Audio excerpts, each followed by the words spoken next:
Hey everyone, this is Cameron of Renegade Animation on renegadepopculture.com. If you like what we do, please give us a like, a follow, and a rating on Apple Podcast or wherever you listen to us. We are everywhere. Make sure to share out our episodes, and if you can, consider supporting our Patreon. That way we can keep doing what we love, and that's talking about the world of animation. And now, on with the show. What's going on, everyone? Welcome to another episode of Renegade Animation on the Renegade Pop Culture Podcast Network. My name is Mike. I'll be your host this evening. Joining me, as always, is the animation guru himself, Cameron. Howdy, howdy. And today, we have a great episode for you. We've got reviews for Tomb Raider, The Legend of Lara Croft, and Season 3 of The Legend of Vox Machina. So, we will begin with Tomb Raider, The Legend of Lara Croft. So this is a direct follow-up to the recent reboot games that started in 2013, where it was like starting from ground zero of watching Laura become the Tomb Raider, the archaeologist, the treasure hunter that we all know and love and has dual wielding guns and takes down bad guys to save the world. And this is a direct follow up to that. It is following that timeline of continuity where she is now on a new adventure to find these four stones and for her to get them before Charles de Veru, voiced by Richard Armitage, gets his hands on them to rule the world using whatever powers they have. So in this iteration, Laura Croft is voiced by Haley Atwell. And a lot of or I think a few of the video game voice actors return because I know Earl Balon returns as Jonah Maiva. I will say it is kind of funny to hear Conrad Roth, who is voiced by Nolan North, who most video game fans would know Nolan North as Nathan Drake of the popular Uncharted series. That is some pretty clever casting. It's more funny that Nolan North got into a Tomb Raider show before we ever hear anything or someone at Sony doesn't think about an Uncharted show. I mean, that was kind of the whole thing. Uncharted was the new generation Tomb Raider, whereas Tomb Raider, all the way up until the reboot, was in this weird stagnation of you still wanted to have the 90s video game sex icon, but the design of the gameplay and whatnot was becoming incredibly stale. So it's like Uncharted became the better Tomb Raider until Tomb Raider came roaring back in 2013 with a more third person action adventure shooter stealth game, which those three games are really solid. I especially love the first two, and I'd highly recommend playing them. And I love the Uncharted games, but that's not really the topic of this conversation. So, with this story, our focus of Laura is letting go of the past because of a certain incident that happens that causes and by the way, spoilers from here on out, the death of Conrad Roth. And Laura has not quite gotten over what happened.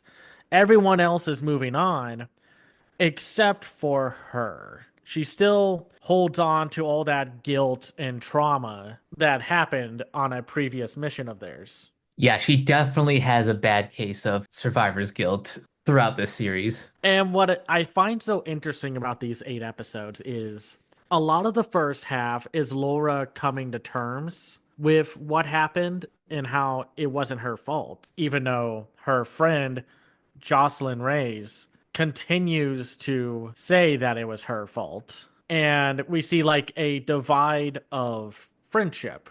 Like whatever friends she had were either split between Jonah and Zip, who were still thinking about her, or have moved on and gone their separate ways. Like Jocelyn and Camilla and Sam.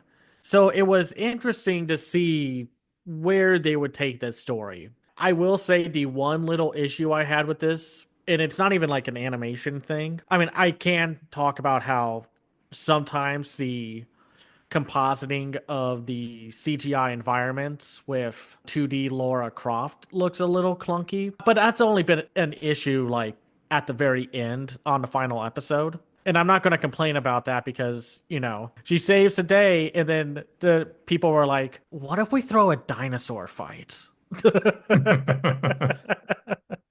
Let's do that. And it's great. This is a really good action series. It is. Like it's got all adventure, puzzle solving, fighting bad guys and such that you could want in a Tomb Raider show. And no, we're not going to give any time of day to those idiots who got mad because they couldn't get horny for a super attractive, muscular female character. Come on, guys. What are we Like doing? I'm not going to simp, but like Laura is a very attractive character. I love her design in this show. It's definitely from the reboot series and she looks great. Let's just be real here. While the original design is super iconic, there's like it's not bad. It's just very 90s. It is so a product of its time. That's fine for the PS1, but we definitely need to evolve this character, both like physically and, development wise. I mean, I think the thing was so many people forget how bland and out of date Laura was at the time that the reboot came out. One of the last major games that came out for like I think the PlayStation 3 or so was so archaic in how it moved, how it played, and Laura just had no character to her. Are you talking about the 2006 game Tomb Raider Legend? Yeah, something like that. I think it was that. Yeah, it was cool to solve that puzzle where she had to avoid a giant octopus, but playing that game was not fun. And it's just like, oh, she's a sassy one-liner spewing character. Cool. What else is there to her? Yes, they do give her backstory and moments of character, but that's not like about her. It's just like her games were unique for the time, and it was just cool to have a female equivalent to Indiana Jones. Here, like with this reboot series, it's finally giving something new for audiences to give them a reason to care because you can keep certain characters timeless. There's a reason why Mario and Zelda still hold up to this day. But if you don't find a proper way to bring back or continue to keep video game characters and just fictional characters interesting, people aren't going to care. And it shows with how many times some reboots or revivals are just met with, what is this?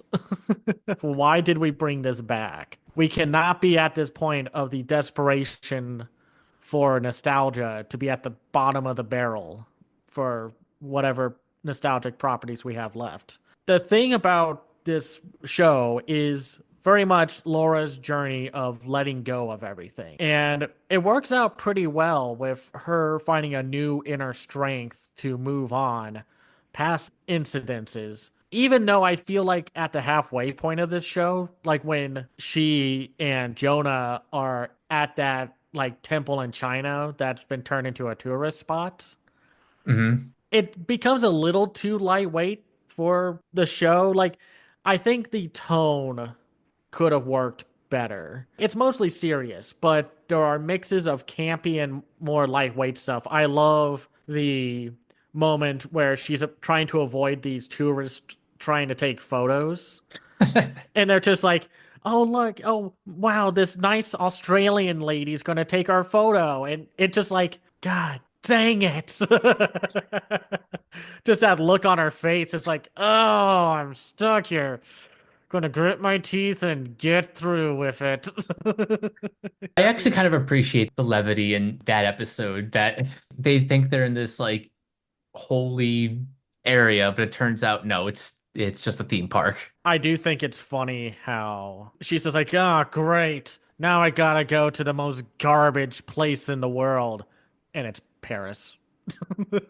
I could totally see Laura Croft being like, I don't want to go to Paris." If you're wondering how balanced they are with like the mystical monsters and creatures Laura fights, it's pretty consistent.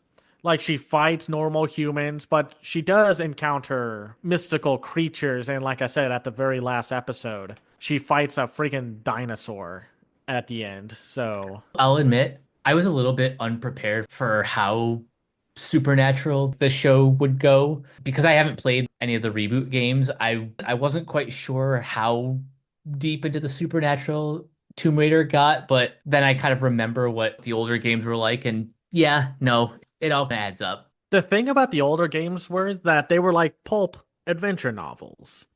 Lost Civilizations, Hollow Earth stuff. It's like what the new Godzilla King Kong movies are like. The US ones, I mean. So of course she's going to like encounter dangerous fox spirits or fight mystical demonic entities and such. It's not like what was it, 2018 with that live action movie that The one with Alicia Vikander.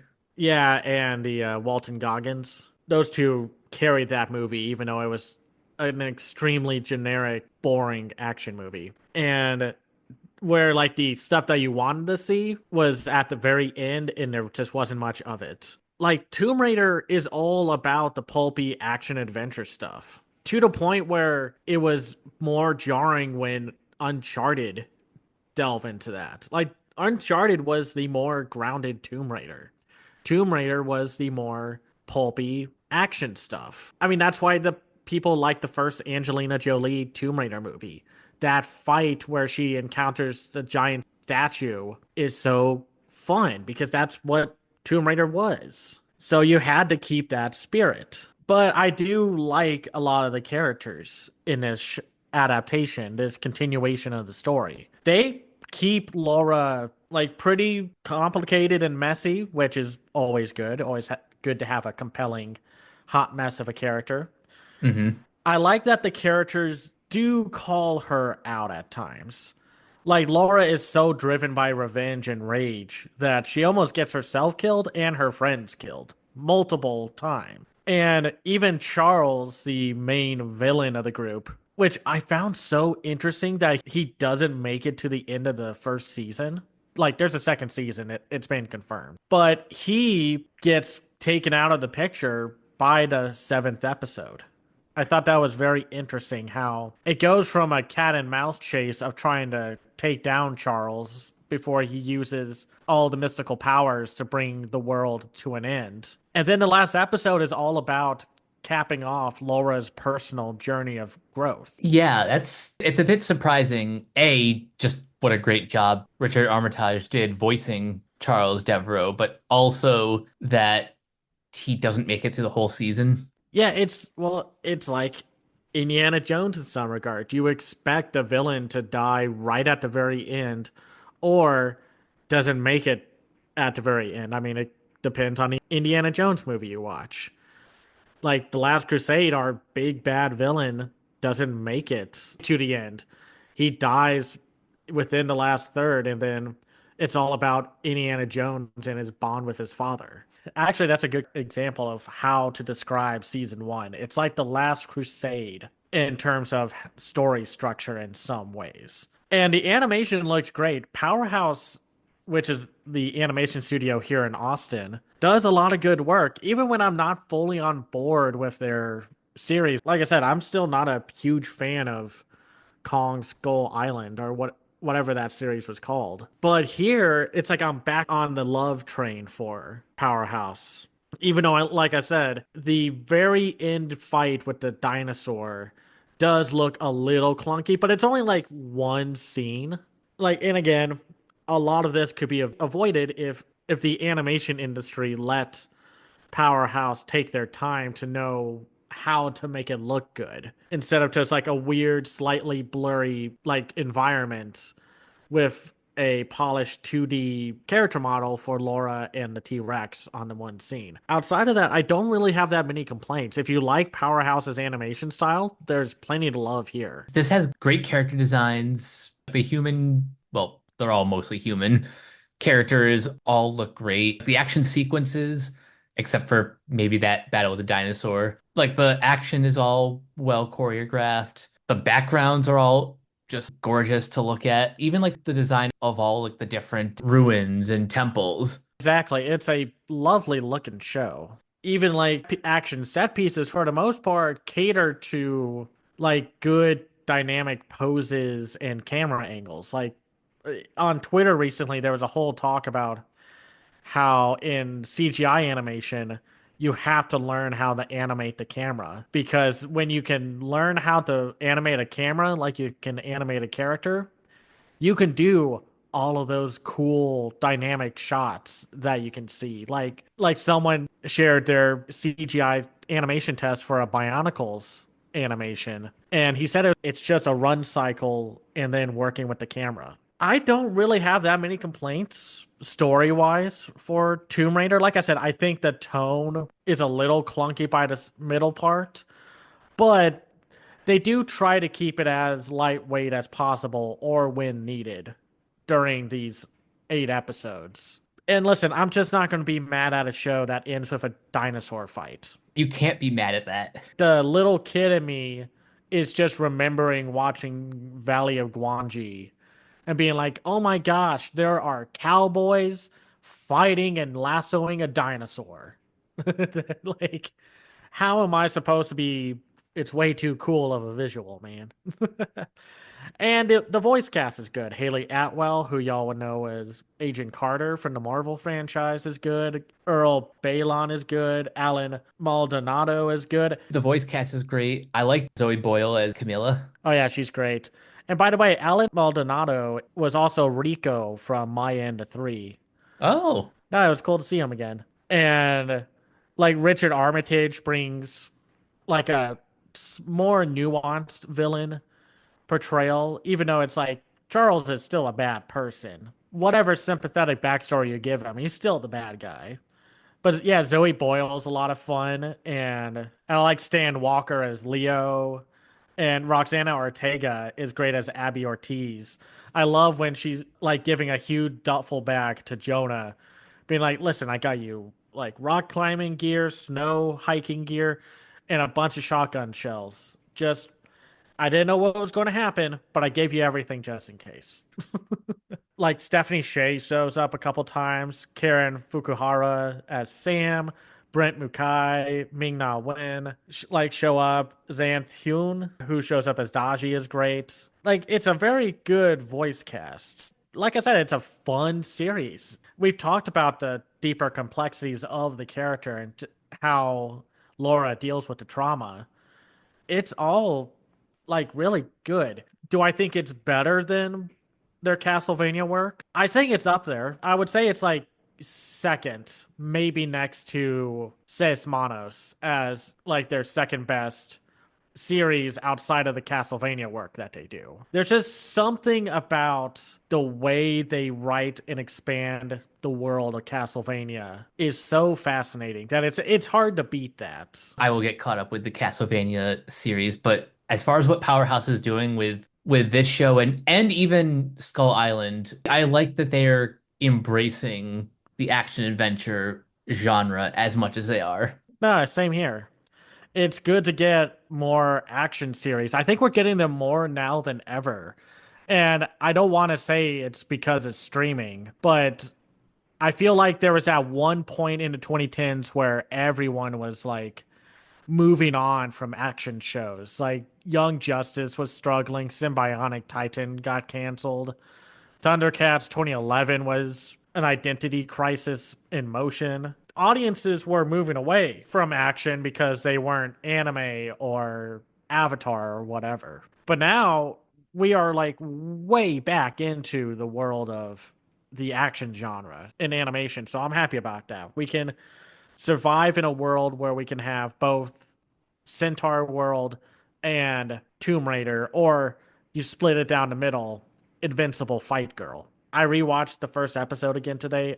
Cannot wait to talk about that show. I think we might just have to talk about it after the anime podcast. So we'll see. Yeah, I'm looking forward to that too. But speaking of action adventure, we are just living in a great era of action adventure shows because the next thing that we're talking about is, you know what? I'll just come right and say it. I think the show gets better each season. So let's talk about season 3 of The Legend of Vox Machina. Okay, so where we last left off was that the underdog group of heroes finally got their vestiges, took down another dragon, and are now trying to face the remaining three when another one, like one of the dragons, voiced by the ever amazing Cree Summers, comes into play and says, "Hey, if you help me take down Voragol and Thordak, I can help you. But you cannot take down Thordak,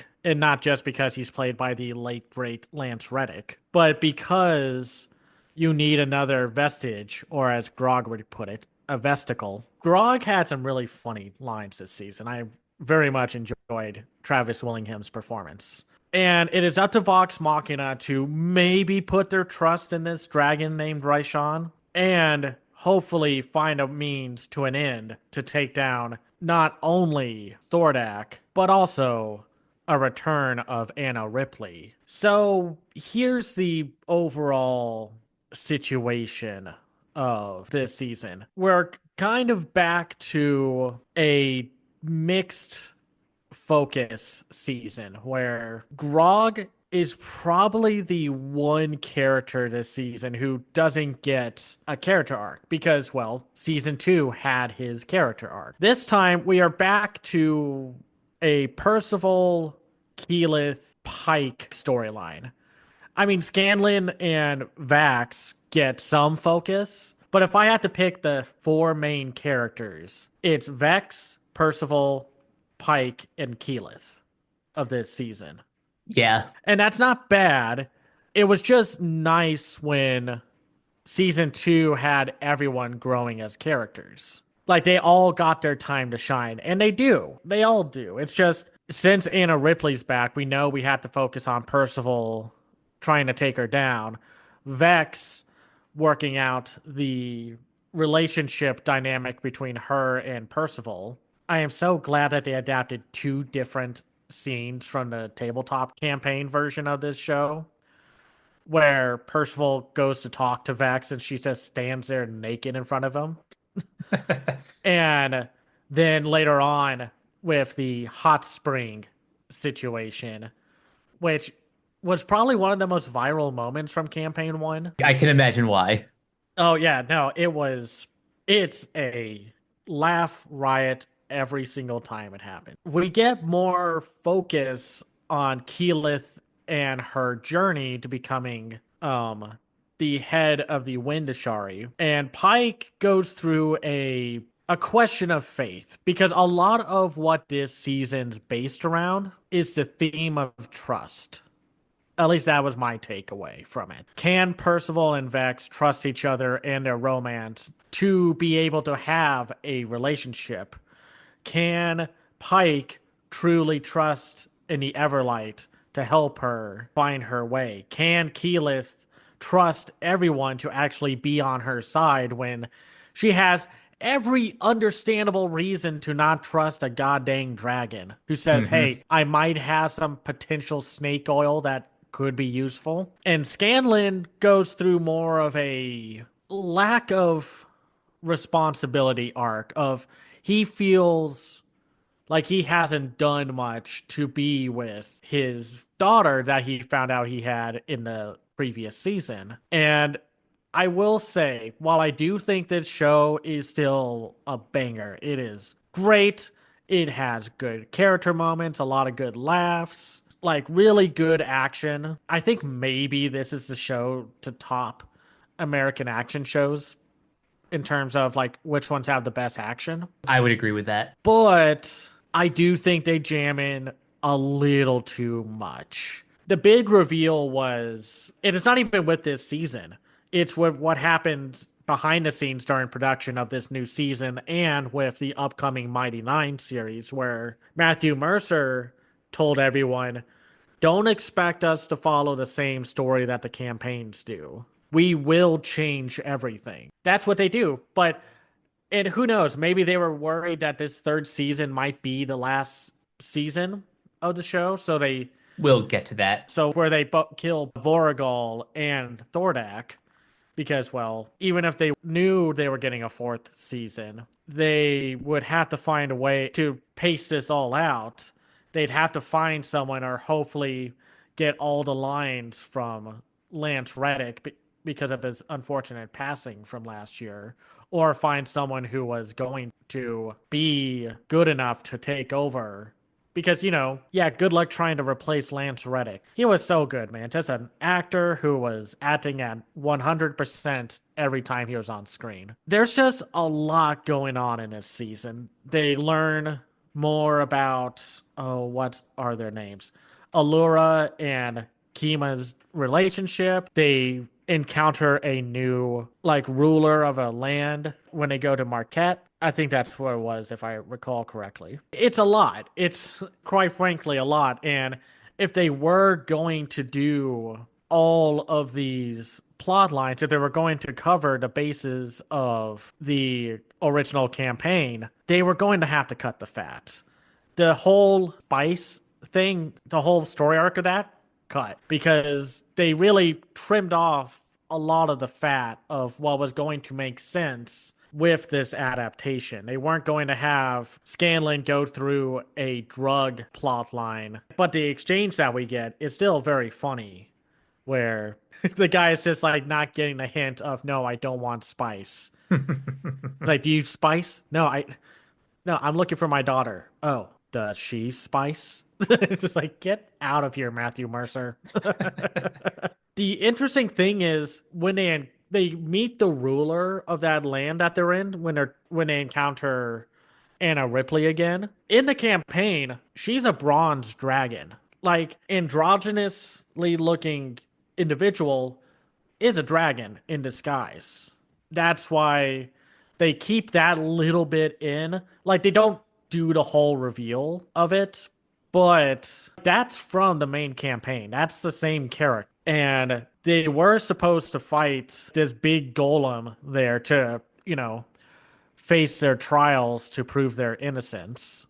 And it wasn't just going to be Percy almost sacrificing himself and turning into a golem to free everyone else. But they do keep most of everything intact. Like I said, they go to hell, figuratively and literally, to get one of the vestiges.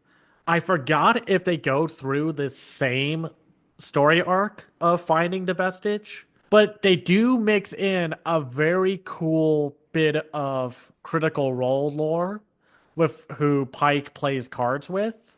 Oh, That character was from a miniseries campaign where he was one of the main characters to avoid the historical calamity that happens in that storyline. And it's interesting how they add that in. It makes me wonder if, oh, Exandria Unlimited, like Calamity. And it was going to be interesting to see if they were, maybe in the future, they are going to adapt that miniseries. Like, if they're going to do, like, if Amazon Prime is going to do Invincible origin stories or backstory episodes for certain characters, they can and probably should adapt some of the Exandria Unlimited story arcs because Calamity plays a very big part in that one character's backstory. And then with Exandria Unlimited Prime and Exandria Unlimited Kaimal, they are going to play a big part in the obvious. We're going to get an adaptation of Campaign 3. That's just going to happen. Like some of the characters from those Exandria Unlimited campaigns are the main characters of Campaign 3. I can just kind of tell right now that Prime Video is definitely invested in Critical Role because remember last year when they announced a Mighty Nine adaptation? Yeah. They're going all in on Critical Role, which is great. No, it's good for them and it's good for us fans. Essentially, what happens now is they start to, like, for this season to work, because they only have 12 episodes, so they're cramming in, to me, essentially 24 episodes of plot. They're playing somewhat fast and loose with some of the, let's say, story arcs that happen. When they go to the place where the Dragonborn are from, they mostly keep it to the frozen wasteland location as it is. They do cut out the revelation of an ex-player character who died trying to protect this wasteland of a kingdom to mostly focus on the relationship and backstory for Allura and Kima and this ex-party member of theirs that turns out to be a traitor of making a deal with the dragons, specifically Vorugal. The Hell plotline gets mixed in with this as well. So they basically make this 4 episodes where 2 episodes are kind of spent with the stuff like going to Art Marquette and whatnot. Then we get to of course, they kill Vorugal in quite epic fashion. That fight sequence was incredible. The way they took out Vorgol with that other monster. That happened in the campaign. They went to hell and brought back a giant demon monster with them to help take down the dragon. If I recall, I think Grog took down both by the end of it. But obviously, since they can't just let Grog be the only dragon slayer, Keyleth becomes the dragon slayer of this adaptation. I mean, she helped Vexalia and such. It's still very much Keyleth who gets a majority of the focus. And then in between trying to take down Thordak, they try to find Anna Ripley, and unfortunately, it does lead to Percival's death. And for the longest time, because of this show, I knew that they were possibly going to do resurrection plot. Because they have kind of done it before with Vex. Well, it's like that was going to happen. That happened in the campaign. Vex dies, and Vex is like, I will be the new champion of the Raven Queen if you bring back my sister. In the main campaign, yeah, Percival dies. And first I was like, well, I kind of wish Percival killed Anna Ripley himself because it's really his story. It becomes a more satisfying story arc when it's Vexalia who brings the final blow to Anna Ripley. And again, I'm glad that they are just showing, hey, sometimes bad people are going to stay bad people. They can try to redeem themselves, but Anna Ripley was not going to be one of those cases.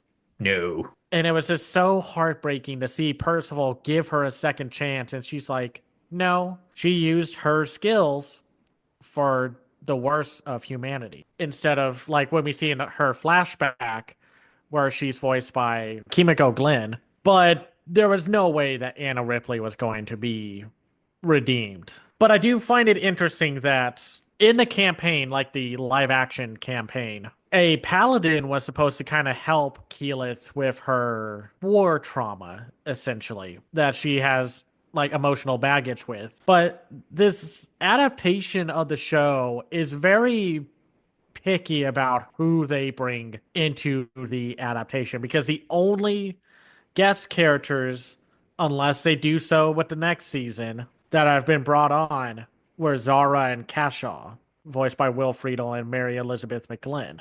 And here's where my criticism of this adaptation comes into play. It's with the handling of Kashaw Vesh. Now, cool character, love his like snarky bad boy, like cleric demeanor. And of course, Will Friedle is just great Oh as yeah. him. And unfortunately, on top of the hundreds of nameless like soldiers and stuff that are there to help take down Thordak that get killed, Cat Shaw is the only character of like named adventurers in the show that dies. I have one major issue with that. Like, listen, they were going to change a lot. I understand that. But Catshaw has a backstory in the campaign where she is essentially tied to a dark goddess. And to essentially wipe that clean, like of that distinct element of his backstory, just to have some kind of stakes at hand with the fight against Thordak. It's a little crummy because maybe this isn't a very good criticism to throw at the show, but when a character has that kind of backstory, I feel like you have to. Okay, you're taking that out. What are you going to replace it with? It's always the question when it comes to character deaths is what are you gaining from killing this character, or what has to be taken away by taking out a character? Other than raising the stakes for the battle, I don't necessarily see a reason to kill that character. It's interesting with how they handle that because Zara is good by the end of it. I don't know why this bugs me so much because I don't have issues with the remainder of the story. I knew they were going to bring back Percy. That was going to be a given. And the way they do it with having Vax, of course, succumb more to the Raven Queen works well. I like that too. And having Keyleth go through more of her Ashari training and becoming that cool rock elemental and how she takes down Thordak, who, first of all, great fight and killing climax of Thordak. And then you find out that Raishan is going to essentially transfer her body and mind, like spirit, into Thordak to rule the world, and how Keyleth essentially like takes Raishan's old body and then essentially takes the curse that was in Raishan and puts it back into Thordak's new zombie dragon corpse. Very cool. Loved that whole sequence. Just again, this might be the best action animated show that's not like an anime and such Hmm. out there. Just the big grand scale dynamic battles that Vox Machina go through are great. And then we get to the end where, yes, they bring back Percy. And again, if you're going to bring back Percy, why not bring back Kashaw as well? It was like there was no discussion. Like Zara could be standing next to them and be like, oh, cool. So you're going to bring back my husband, right? Right? Right. It's just screw you guys. No wonder why we think you suck. No, I get it. I understand it. I just don't personally agree, but I'm not going to go all creepy, terrible fan thing. Like, what's that Stephen King? Misery? Yeah. Like, I'm not going to do that. That's stupid. It's like, it's a story decision I don't agree with, but I'm going to leave it at that. This is where it's going to be interesting. By this point in a campaign, like the original campaign, they do take like a 2 year break. All of Vox Machina go their separate ways. They become stronger, like as individuals and in character. They literally level up through those 2 years. But now all that is left is essentially wrapping up any loose ends with everybody's story arcs. Keyleth's Aramente journey still has the water elemental trial to go through. There's still some royalty stuff with Vex and Percival. Pike has to deal with her own journey as a cleric. And spoilers for those who have not watched campaign one, though knowing how big the fan base is, it's going to be very little. Scanlan doesn't come back for a solid chunk of the last third of campaign one. Interesting. He goes on a personal journey to travel with his daughter, and then Sam Riegel, who of course plays Scanlan, plays a different character, a preppy rich guy named Taryn Darrington, who is a artificer in D&D terms. It's going to be interesting to see if they follow through with that for season 4. Are they going to introduce Tyrion Darrington? I think they will. I think he would be a very interesting character to bring into the Vox Machina equation. But all that it's going to lead up to is a massive fight at the end against Tiamat, the multi-headed dragon god. So will there be enough for a season 4 or even like a season 5? Because it'll depend on if they do want to bring back Scanlan with everyone, or if they want to do the Tyrion Darrington story arc. Like I said, it's going to be weird to see where they go next because we already know that Campaign Two's adaptation of Mighty Nine is going to play differently than the campaign. So if they're going to keep changing things, where are they going to go with the remainder of Vox Machina's journey? That's a great question. If I had to make a prediction now, I'm going to guess get season four whenever it happens, but I have a feeling that this campaign is going to wrap up by season five, or maybe just season four is the final Oh, season. well, speaking of, I forgot.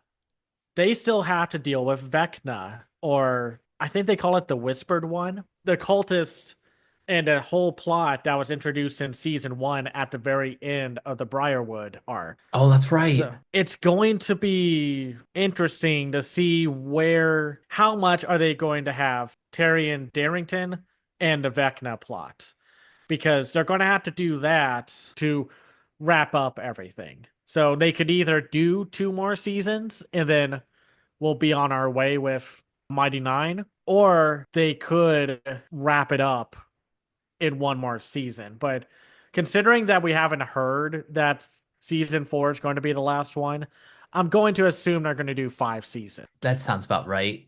because that's going to be a lot to fill in with the Tyrion Darrington and the Vecna plotline. Because I'm near the end of Tyrion Darrington and I'm about to begin the Vecna plot in the campaign. So we'll just have to see. But I have enjoyed the stories and the buildup of these characters. Like I said, season three is a little stuffed, but with all that said, I still very much like where they have taken this show.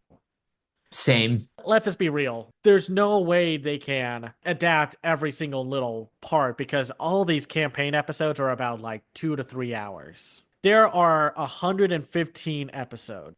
So, That's a lot of material to whittle down into 12, 30-minute episodes each season. So I kind of have to give them kudos for paring down as much of the story as possible to fit a more digestible format. well, it was going to be a more approachable series because they can't do arc one. They were never going to have the Tiberius Stormwind character because of all that happened behind the scenes in the original campaign and such. They essentially start Vox Machina, the show, with the second story arc of the Briarwoods. We'll just have to see. Like, again, they're all great performances. I love Taliesin Jaffe, Laura Bailey, Ashley Johnson, Liam O'Brien, Marisha Ray, Sam Riegel, Travis Willingham. Love them all. I like Critical Role. Like, it's not my defining way of how I want fantasy shows to go. I want them all to be their own thing, which is why I'm kind of curious to see that how that Vampire Survivor series works because they're like, yeah, we want to make it like Vox Machina. And it's like, but we have a Vox Machina. I understand you're just saying like a reference point, but it's going to be interesting to see how that show works when Vox Machina was kind of like a prime example for a good story driven adaptation. Dungeons and Dragons type stories are prime adaptation fodder. They really are. Like, I still wish more people went to see the Dungeons and Dragons movie last year. It didn't help that it came out a week before Mario. I understand that. And that Wizards of the Coast were basically like in a war with their own fans because they were being greedy and stupid. But man, that movie was so good. Like, that's why these kind of stories are good for adaptation. You have a foundation to work with. Yeah, I might not agree with everything with the Vox Machina adaptation, but the good outweighs the bad. Out of all the characters this season, like my favorite arc probably has to be Keyleth because she really starts to come into her own as a leader, as someone who's kind of coming into her own with all of her abilities, gaining more confidence in herself. I think the theme of trust in this season is probably one of the stronger through lines for each of these characters. Right. And I like that we get to see the seeds and the foundations of their arcs go from like what they plant in this season and what is obviously going to happen with them in the next. Like with Pike's new question of faith and if she's going to still align herself with the demon guy that she encounters in hell. I mean, and technically that would probably put you in a more warlock situation if we're going off of Dungeons and Dragons classes, but that's neither here nor there. So she's got to be a cleric. It's going to be interesting to see what happens. Of course, obviously, you've probably seen it already, but if you haven't seen season three, please do. Just keep supporting these shows and such because right now we need all the shows need the support they can get. Exactly. So next time we're going to essentially take a week off, and next time you hear from us, we're going to do our big fall 2024 anime season breakdown where we can finally talk about Dandadan. I'm looking forward to that and also Dragon Ball Daima because me. Yeah, yeah. But until next time, Cameron, where can everyone find you online? You can find me on Twitter, Blue Sky, and Instagram at Cam's Eye View. I have a website called camseyeview.biz where I review animated films and shows from around the world called The Other Side of Animation. I also have a Patreon at patreon.com/camseyeview. That's where you can find me. And you guys can find me on various social media sites at Captain K42. You can check out my quick thoughts on letterboxd.com/Coach K42. And you can follow Renegade Pop Culture on Facebook and Blue Sky at Ren Pop Culture. You can also find us on YouTube, on Podchaser. Consider supporting our Patreon at patreon.com/Renegade Pop Culture. Listen to all of our podcasts on Spotify, Apple Podcasts, or wherever you listen. And last but not least, everything can be found at renegadepopculture.com. Need an escape? So do we. That'll do it for this episode of Renegade Animation. We will catch you guys later. Peace out.